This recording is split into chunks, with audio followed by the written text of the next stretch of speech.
All right, this is Reckless Ryan here with Jameston and Grimsy, What and up? this is the Galactix podcast. This is the interview part. You can check out their guest mix on the YouTube and the Mixcloud and all that. It's a different video or a different whatever thing. Mixcloud. What are those called? Cloudcasts on Mixcloud? I don't know. But anyway, yeah. So we're here to interview them. This is Jameston and Grimsy. What's up, guys? What up, bro? What's up? All right. So easy question. What got y'all into DJing? Like what made y'all really want to start DJing in like the first place? Man, sitting back and because I've known this dude since kindergarten, and yeah, no kidding, we've lived in the same town since kindergarten. So you could have called us like in high school back when we really thought we were cool, and listening to dubstep for the first time like sophomore year in health class. Like you can imagine that. I'm sure it's quite a sight. So it's like always a background in this music. So I mean, when you first get into it and you know that you love it, and then you're like, wow, what more can I do with this? And then, bam, here we are. Well, there we go. All right, so like, so, so, like, have you guys always like a back to back like the Jameson and Grimsy thing, or are you guys just recently starting that stuff? Actually, I started out first about around 2010. I just heard the music. I wanted to do more with it, so I went and bought my first board. It was like a little bitty fucking Hercules MP3, just like you plug it up, and it's just a tiny fucking controller. And I started learning to mix off that, and I mean, I didn't really know what I was doing. I had nobody to teach me, so I was trying to self-teach myself, self-taught, and I ended up saving up and getting an S2, and then James comes along, and then we start, together working on it, and ever since then we've just been helping each other learn how to DJ Word, better. word. So like, who are y'all's biggest influences? Well, man, I don't really have a straight influence. I'm sure I know what Cody's gonna say, of course, but I got two. I mean, there's a lot of people out there that I really dig what they do, and I start looking into what they've really put out as far as productions, and it's amazing to me that they've came as far as they have. And mine's of people that aren't huge yet, but you've seen them when they were small, and you just watch them take their steps up, and seeing that's more of an inspiration than these big guys that have always been big and they always get Yeah. their praise no matter what. But when you see someone starting to where we are, and all of a sudden they're playing these huge festivals and stuff like that, man, that's really the inspiration Yeah. for me. For me, I mean, the first time I heard electronic music and all that, and I actually liked what I heard, was That Sick, Nukem. That was the first song I ever heard that got me into the music and everything. But as of an artist and as of producing and DJing, Funk Case has to be mine. He's the most down to earth, and I mean, he's just the coolest guy. I mean, I had breakfast with him in Tulsa, Oklahoma. I mean, he's just the coolest dude, and he's just my biggest It's inspiration. awesome, man. Have you seen Dat Sick or Funk Case live at all? I have seen, yeah, I've seen both. I've seen Funk Case, like 3, 4 times. 5. My bad. I went from fucking to Austin, Texas, caught his show with Cookie Monster for the Circus 2 Records release, and I went from Austin to Tulsa, then Tulsa to Dallas to see them play. Wow. It was the Wow, coolest. that's what's up. Like, who all have y'all seen live? Like, man, have y'all seen a bunch of people, or is it really just kind of like Dat Sick and Funk Case? I went to Lights All Night for 12, so I mean, Yeah. I can go get the little flyer and just start naming off all the artists. Numerous But, festivals, man. I've seen So a lot of people. y'all have seen like Tiesto? yeah. Did y'all see? Oh, y'all skipped out on Tiesto. What's wrong with y'all? I was there, but I didn't see him. I'm not a fan. If he was there, then I probably wasn't in the room at that time. Man, y'all are wrong. Y'all are wrong. Y'all are wrong. So like, is there anyone like musical in y'all's family or anything, man? Because like a lot of people either they start off, it's like it's in the runs in the family. It's like, oh hey, it's my dad does music or fucking whatever, and then like, or are y'all just kind of like the first generation and be like, dude, let's do some music stuff. Definitely The the first first. generation. Yeah, we're the first. No one in the family does music. at all. That's that's crazy, man. Cause like a lot of people that own stuff, like I said, like their parents will be into it or something like that.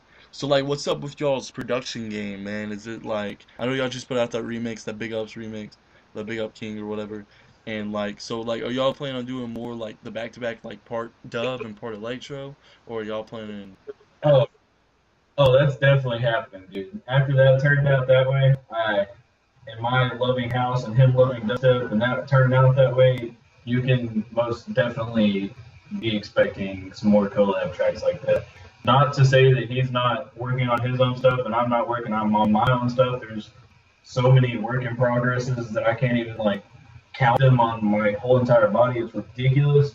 But how that song came out, yeah, it's definitely happening some more. Yeah, I'm trying to get 4 songs out for a free EP that I'm gonna go. I'm trying to get it all done before the end of October, and I actually think I might be working on part electro, part dub. Just that has the BPM transition in it, but it's not 100%. I'm still working on it. So. Alright. So like, are y'all planning on putting stuff out on labels, or just y'all gonna keep putting them up on SoundCloud for free, or what's up with that? We get signed and it's going out on a label. Yeah. So, I mean, as of right now, dude, just doing it for the love. Alright, I can dig that. I can dig that for sure. So like, so how's the residency at Taboo, man? It's great. Like, it really is. The vibe there, man, that's really what catches it for me. I'm not dissing any other club whatsoever because I have started all of them and that's what got me into it. But, I mean, I'm not going to say what club, but I just hate sitting there and every 30 seconds someone walking up to me with their pupils the size of quarters and saying, "Hey man, you want some Molly?" Like, man, a lot of them are really there for the music.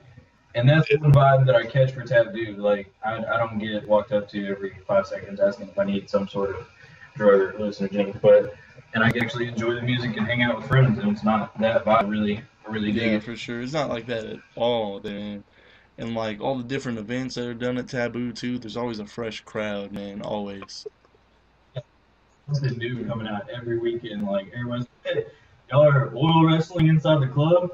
I'm like, "Yeah, nigga. We had a bounce house last week." Yeah, man, it's What? cool too, cause like I see a lot of people go back there with y'all and be like, "All right, what y'all doing cool, man? Like y'all doing good. What track is this, or whatever? Y'all are killing it or something." Like that. I see a lot of people go back there.